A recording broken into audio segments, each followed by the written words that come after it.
Bueno, estamos aquí en Concordia, Entre Ríos, República Argentina, y realmente es un honor para mí presentarles hoy al doctor profesor Roberto Beherán. Tengo un currículum un resumen para los americanos tan extenso que lo voy a tratar de hacer lo más breve posible. Él es abogado, escribano público nacional, es secretario judicial defensor de pobres y menores, es conjuez del Superior Tribunal de Justicia de Entre Ríos, integrante del jurado del Consejo de la Magistratura de la provincia de Entre Ríos. En algunos periodos él ha sido presidente del Colegio de Abogados Seccional Concordia, provincia de Entre Ríos. Tiene varios cargos docentes, ha escrito libros, uno de ellos, y está preparando otros muy interesantes. Uno de ellos es El amparo y las acciones de ejecución y prohibición en Entre Ríos, y esto también ha tenido difusión nacional. Así que realmente es un experto en el área de leyes, investigador de la historia de las leyes y de los derechos y de muchísimo más. Pero hoy nuestra principal inquietud, digamos, es sobre las Malvinas argentinas. Roberto, ¿por qué las Malvinas son argentinas? Bueno, hay muchos motivos, y para poder analizar este tema es preciso remontarnos a la historia. Originariamente, a través de una bula papal, se estableció un límite por el cual se determinaba qué territorio iban a pertenecer a Portugal y cuáles a España, al Reino de España. La parte de Malvinas correspondió a los terrenos que habían sido divididos por esta bula papal intercaera y que correspondía a España. En 1810, con la Revolución de Mayo y con la independencia argentina, por derecho sucesorio, Argentina sucedió en los derechos que España, que el Reino Español tenía sobre las Malvinas. Como Argentina en esa época no tenía flota, en 1820 contrata y paga a un corsario americano que se llamaba Lewis para que fuera y pusiera la bandera argentina en Malvinas y leyera una proclama haciendo conocer a los barcos extranjeros, ingleses y norteamericanos y de distintas nacionalidades, que tenían que pagar un peaje por el tema de la pesca. Al poco tiempo, en 1821, lo sucede Masón, y posteriormente, en 1823, a pedido de Pacheco y de Luis Bernet, Martín Rodríguez, que era el gobernador de Argentina en ese entonces, designa a Pablo Areguatí como primer comandante militar de las Malvinas. La importancia, y por lo cual empecé a investigar este tema, es que no es como dice la historia oficial y como sale en la página web del Ministerio de Relaciones Exteriores y en muchísimos libros de historia, donde establecen o donde comentan de que el primer comandante militar de las Malvinas fue Luis Bernet. Yo tengo aquí documentación extraída del Archivo General de la Nación Argentina, donde de puño y letra Luis Bernet dice, cuando hace un reclamo a los americanos, cuando en 1831 le bombardearon sus establecimientos en Malvinas, entre los hechos y actos de soberanía menciona justamente la llegada, la designación de Shewitt como para que fuera y tomara posesión en nombre del gobierno argentino, y la designación de Pablo Areguatí como primer comandante militar. Sin embargo, ustedes van a ver en innumerables documentación y en la página web que sigue mencionándose a Pablo Areguatí, a Luis Bernet como primer comandante militar de las Malvinas. Yo no sé si se ve en cámara, pero acá está esto del Archivo General de la Nación, y dice: don José Pacheco pidiendo por el capitán don Pablo Areguatí que se nombre como comandante de las Islas Malvinas. Acá está de puño y letra la nota pidiendo por él, y lo importante de esto es que acá pueden ver la firma de Pacheco, de Luis Bernet y de Martín Rodríguez, certificada por 3 escribanos mayores de gobierno en Capital Federal.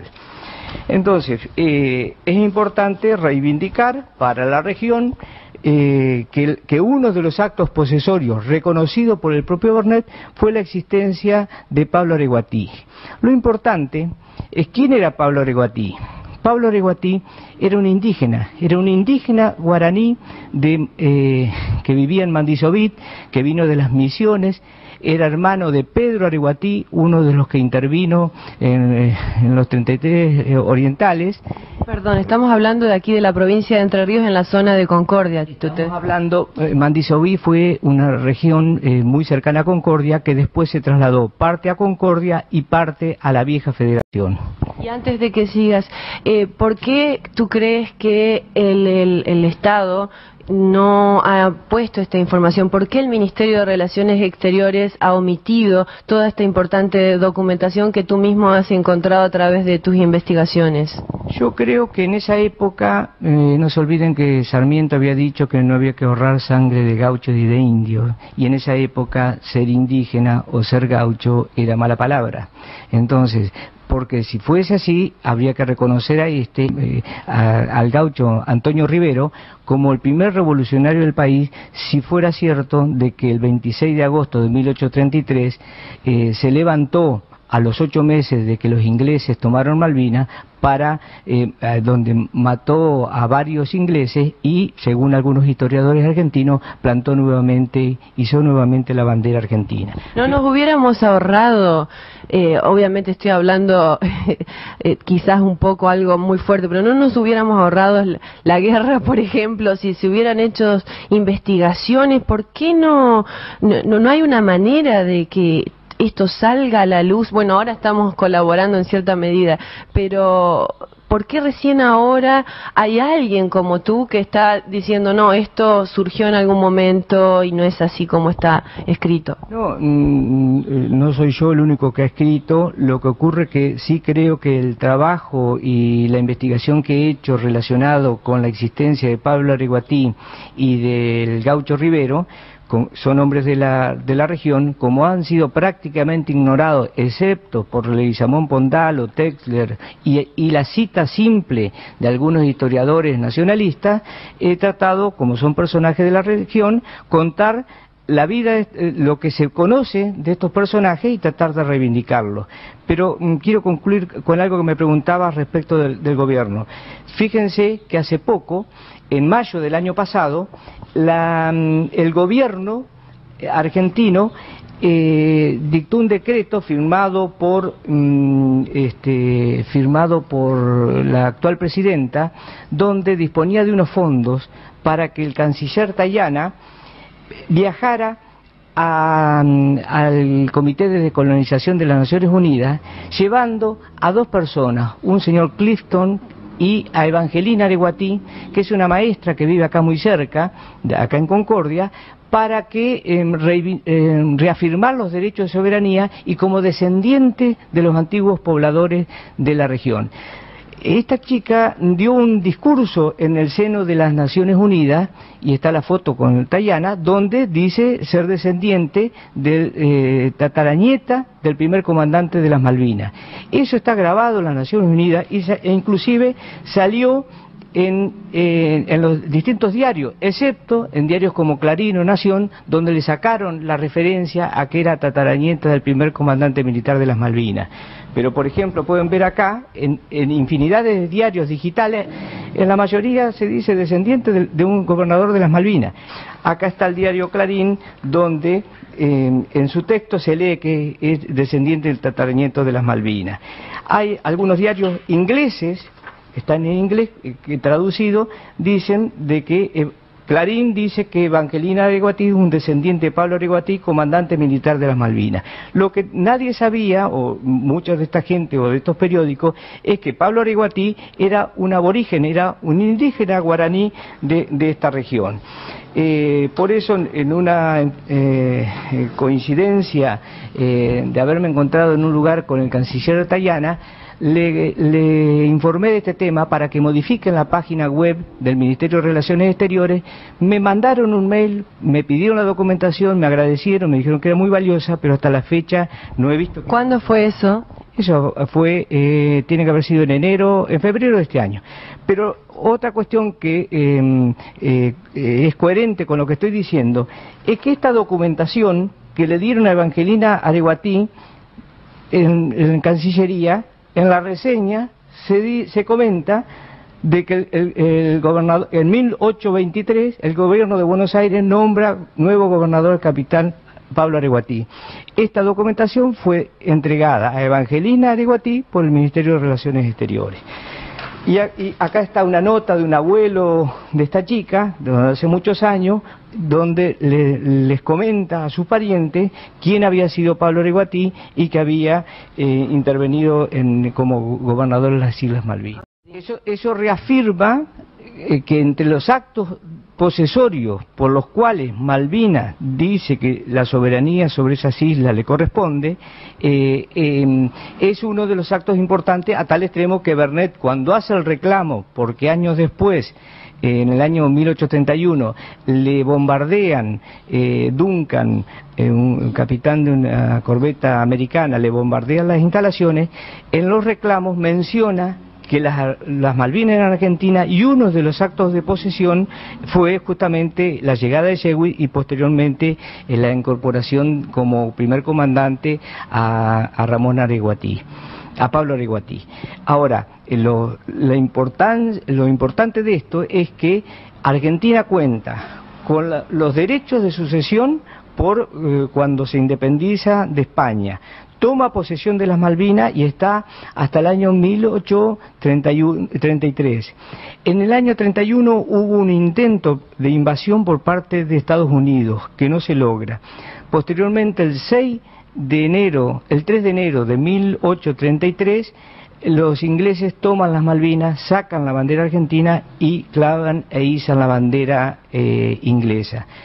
8 meses después, el 26 de agosto de 1833, el gaucho Antonio Rivero, que había nacido el 11 de noviembre de 1808, o sea, 2 años antes de la Revolución de Mayo, junto con 3 gauchos más y 5 indígenas guaraní, indígenas charrúa, que habían sido deportados claro, tengo que comentar esto. En el año 1831, Fructuoso Rivera, por exigencia de ganaderos de la banda oriental del Uruguay, reúne a los charrúas, que normalmente habían luchado con Artigas y habían estado en los frentes de batalla junto con las autoridades uruguayas. Los reúne engañados, les da aguardiente y les dice que se van a reunir como para hacer un plan en conjunto, como para ir a luchar contra los portugueses y de ahí sacar algunos animales, como para ganarse la confianza de los charrúas. Una vez que le habían dado aguardiente, les hacen una encerrona, los traiciona, en Sal si puede, y ahí exterminan, prácticamente extinguen la raza charrúa. Los pocos que quedaron, algunos caciques charrúas, lo fueron llevando por el camino, y en el camino, cuenta en documentación oficial e histórica que he visto y tengo en mis manos documentación extraída de archivos en el Uruguay, cuentan que iban donando charrúas e indígenas a las distintas estancias por donde iban pasando. Llegan a Montevideo y un historiador que se llamaba Francis de Curel, en forma manuscrita, yo tengo una foto digital de ese pedido, le requiere a Fructuoso Rivera que le done 5 charrúas para exhibirlos como salvajes en Francia. Así se hace. Entre ellos iba el más conocido es Guaymaca, Perú, Guyunusa, Tacuabé, y eran 5 en total, y son exhibidos en un teatro en París. Frente a la crítica de Federico Chopin y algunos otros gente del arte, ¿no es cierto?, el gobierno francés prohíbe la exhibición como salvaje, razón por la cual pasan a la clandestinidad y uno de estos indígenas termina le cambian el nombre por Sol Soncenel, un nombre francés, y hacía actos de destreza en algún circo en las afueras o en la campiña francesa. Si para alguien que no entiende tanto de historia, bueno, aclaramos, los charrúas eran indios de esta zona de Entre Ríos, en el norte de la provincia de Buenos Aires, en Argentina. ¿Cómo se relaciona toda esta historia que tú estás contando de los charrúas, de la banda oriental, con un punto tan lejano con las Malvinas, con Francia? ¿Cómo viene toda esa relación? Claro, así como enviaron 5 charrúas para exhibirlos a París, el ministro de gobierno de Fructuoso Rivera, que era Echaurri, pone un bando en el puerto de Montevideo diciendo: se hace a conocer a capitanes de buques de ultramar que tenemos 2 o 3 o más charrúas, y después le agregan, a condición de que no los dejen volver a tierra firme. Lo que querían era justamente extinguir y que no volvieran para volver a reunirse nuevamente. Pasa un barco, suben ese barco, pasa por el puerto de Buenos Aires y como en esa época, justo era el año 31-32, se necesitaba personal para las Islas Malvinas, suben y terminan en las Islas Malvinas junto al gaucho Rivero, que había ido en el año 1826. Y allí, bueno, tanto en la documentación, en documentación inglesa se menciona como indígenas argentinos, cuando en realidad eran esta gente de la banda oriental, que tal vez puede haber ocurrido también que, como los indígenas no tenían frontera, antes había habido una matanza en Cerro La Matanza, que después le cambiaron el nombre y es la actual ciudad de Victoria, acá en la provincia de Entre Ríos. Muchos de estos indígenas pasaron la frontera y por eso también se menciona como que fueran charrúas orientales, pero en realidad no tenían límite y se movían indefinidamente por el territorio entrerriano, argentino o la banda oriental. A propósito, estás escribiendo un libro, ¿verdad? Sí, acá tenés una muestra, pero casera, de una impresión que he hecho, donde cuento toda esta historia, donde están todas las fotos digitales de toda la documentación histórica que he sacado del Archivo General de la Nación, del Congreso Nacional, del Archivo de Montevideo, del Puerto de Montevideo y de distintos autores que he ido recorriendo. Me tomé el trabajo de ir a todos los museos y todas las bibliotecas, tanto de la banda oriental del Uruguay como Entre Ríos, como en el Congreso Nacional y bueno, y en distintas editoriales, donde he podido armar este rompecabezas, pero en vez de decir lo que yo pienso o en el aire, está justificado, está certificado. Claro, es como una especie de hobby. Yo no soy historiador, pero he hecho un trabajo de investigación histórica acompañado de lo que voy afirmando y de la prueba documental. Ok, entonces ahí tenemos el inicio. ¿Cómo saltamos de ahí? Hoy en día, la gente dice, los extranjeros dicen, the Falklands, las Malvinas, son nuestras, no son argentinas, inclusive muchos residentes, ¿no?, que hablan el idioma inglés y se creen que no pertenecen a Argentina. ¿Cómo podemos hacer valer esta información y toda esta raíz y poder presentarla y poder justificar? ¿Y por qué, a su vez, te estoy haciendo 2 preguntas muy fuertes? Luego, para la otra etapa, que no quiero olvidarme, obviamente, ¿por qué saltamos a una guerra en aquel momento con tantos inocentes y demás? Pero vamos a la primera. ¿Cómo podemos hacer para revalidar todo esto? Claro, lo que ocurre es esto. Originariamente, Inglaterra decía que habían sido los descubridores de las Malvinas. En realidad, hay documentación histórica donde eso no es así. Prueba de que ello no es así es que concretamente en el Comité de Descolonización de las Naciones Unidas, donde se termina dictando la resolución 2065 que impone a que Argentina y Inglaterra se sienten a hablar sobre Malvinas y reconocen en principio los derechos de soberanía argentina, ni siquiera esgrimió ese argumento del descubrimiento. ¿Qué es lo que alegan? La ocupación y la prescripción. Pero hay documentación de derecho derecho internacional, donde la ocupación, para que sea válida, tiene que ser una ocupación pacífica. Cuando en el 3 de enero de 1833 Inglaterra ocupa las Malvinas, ¿no? Invade, Fue una invasión concretamente, o sea que es un acto ilegal, es ilegítimo, y los actos ilegítimos en derecho común, en derecho internacional, no dan derecho como para esgrimir ese fundamento. El otro argumento que da es el tema de la prescripción, pero lo que ocurre es que Argentina, en forma ininterrumpida, ha ido efectuando reclamos. Esto ocurrió en el 33, en esa época había habido un impasse entre el primero y el segundo gobierno de Rosas. Al poco tiempo asume el segundo gobierno de Rosas y envía a Manuel Moreno, hermano de Mariano Moreno, que era su ministro, a Inglaterra para reclamar por el tema de Malvinas, y acá incluso también hay otro hecho histórico donde se dividen las aguas entre los historiadores nacionalistas por un lado y otros no tan nacionalistas, donde discuten la postura que adoptó Rosas, porque Rosas en definitiva le instruye a Moreno para que proponga a Inglaterra canjear las Malvinas por la deuda del empréstito Baring Brothers. Pero lo que ocurre es que el empréstito Baring Brothers era con la banca privada, no era con el gobierno inglés. Entonces alguno dice, qué barbaridad Rosas que quiso regalar la soberanía o vender la soberanía. Y otros dicen, no es que quiso vender la soberanía, fue un acto de ejercer la soberanía, porque sabiendo que los ingleses no lo iban a aceptar, les estaba diciendo, las Malvinas son nuestras, se las canjeamos por la deuda. Era imposible que la canjearan por cuanto la deuda no era con el gobierno, sino que era con la banca privada. Claro.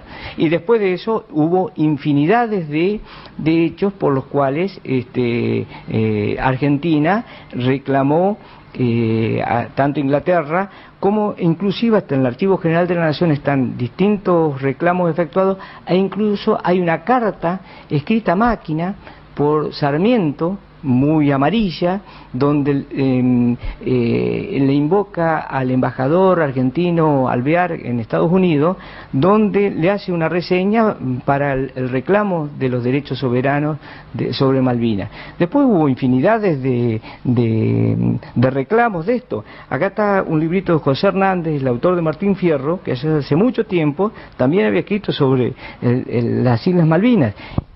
Y después, bueno, se dio el tema con la resolución en la época que era canciller Zavala Rodríguez. ¿En qué época? ¿En qué año? En el año 65, la resolución 2065, donde el Comité de Colonización de las Naciones Unidas obliga a sentarse a las partes para atender el tema y, bueno, abriendo y mostrando como hecho relevante la posibilidad de que Argentina tenga derechos soberanos sobre las Malvinas. Brevemente, la segunda pregunta pendiente, ¿por qué crees que el gobierno de la dictadura se decide a ir a una guerra habiendo tanto...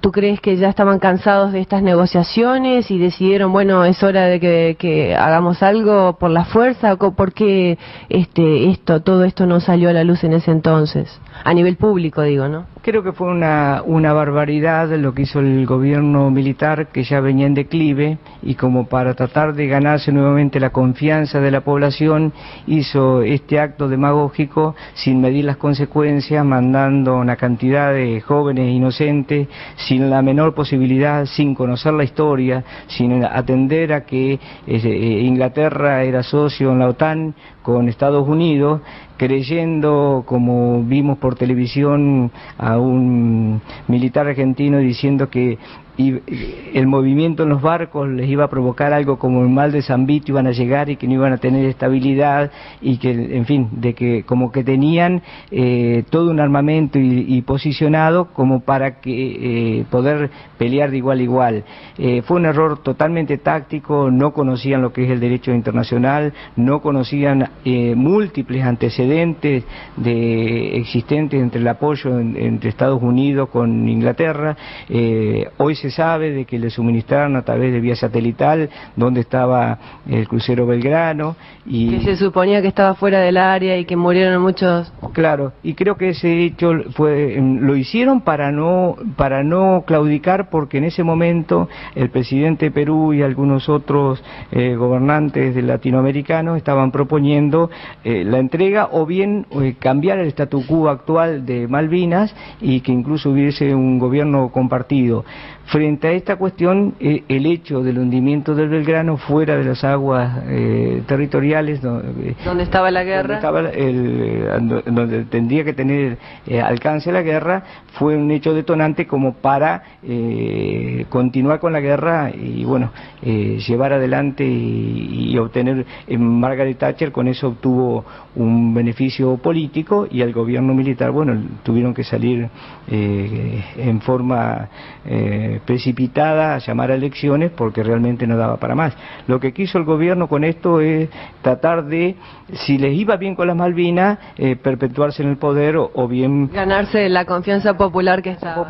Y a su vez posiblemente llamar a elección o continuar con la Junta o llamar a elecciones proponiendo ellos el candidato como para que pudiera ganar las elecciones. Increíble. ¿Tú crees que hay alguna posibilidad que por estas vías diplomáticas y atendiendo toda esta importantísima investigación que tú has hecho y que tantos otros historiadores que por ahí no están a nivel público, que uno no sabe, que puedan llegar algún día a recuperarse la soberanía sobre las Malvinas? Yo creo que va a ser difícil, pero no hay que claudicar.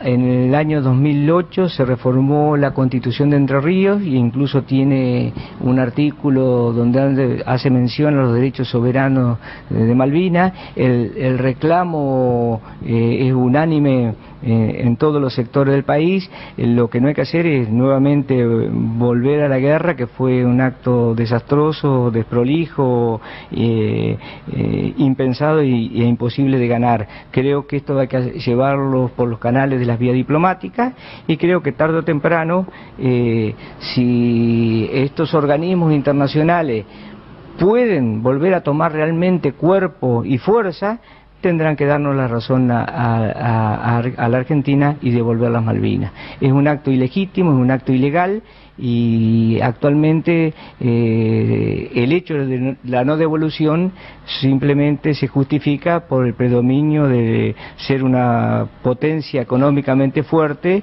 y bueno, militarmente también, y no estamos en condiciones como para doblegarlos por otra vía que no sea la diplomática. ¿Cómo puede hacer, si hay algún gobernante que tiene la oportunidad de conocerte o de alguien puede escuchar esto, en principio debieran empezar por poner en la página web esa modificación que tú mencionabas? ¿Cómo podemos empezar a mostrar un poquitito todo esto? Bueno, yo creo que en rigor de verdad esto es importante porque son hechos históricos y están debidamente documentados, y la importancia desde mi lugar es que dos personas de la región, uno un gaucho y otro un indígena, que ocupen el lugar que les corresponde a la historia, que sean mencionados y reconocidos como corresponde. Yo creo que la diplomacia argentina, posiblemente esto viene de años, ha tapado la existencia de estos hechos realmente por el origen de estas personas. Pero bueno, yo creo que hay que poner las cosas en su lugar y seguir luchando como para que se obtenga un cabal reconocimiento. Y así como se devolvió Hong Kong, donde hay varios antecedentes internacionales donde lugares que han sido colonizados tanto por Francia como por Inglaterra como por Estados Unidos fueron devueltos a sus legítimos propietarios, llegará el día en que por vía diplomática no tengan más argumentos y terminen devolviendo por vía pacífica, sin poner en peligro la sangre de nuestros soldados y recuperar realmente las Malvinas. Es decir, por derecho las Malvinas nos corresponden. Por eso, días atrás, cuando me habían invitado a una breve charla de egresados, les comentaba qué es lo que veían cuando ingresaban a Concordia. Y el ingreso a Concordia es por una plazoleta que se llama Isla Malvinas y dice: las Malvinas son argentinas. Y realmente son argentinas, y así tenemos que luchar por vía pacífica, con la pluma o actualmente con la computadora, no con el fusil. Claro que sí. Muchísimas gracias, doctor Roberto Beherán. Mucho éxito y esperamos que publiques tu libro muy pronto porque realmente hay mucho para aprender y es muy interesante. Gracias. No, gracias a vos por esta entrevista.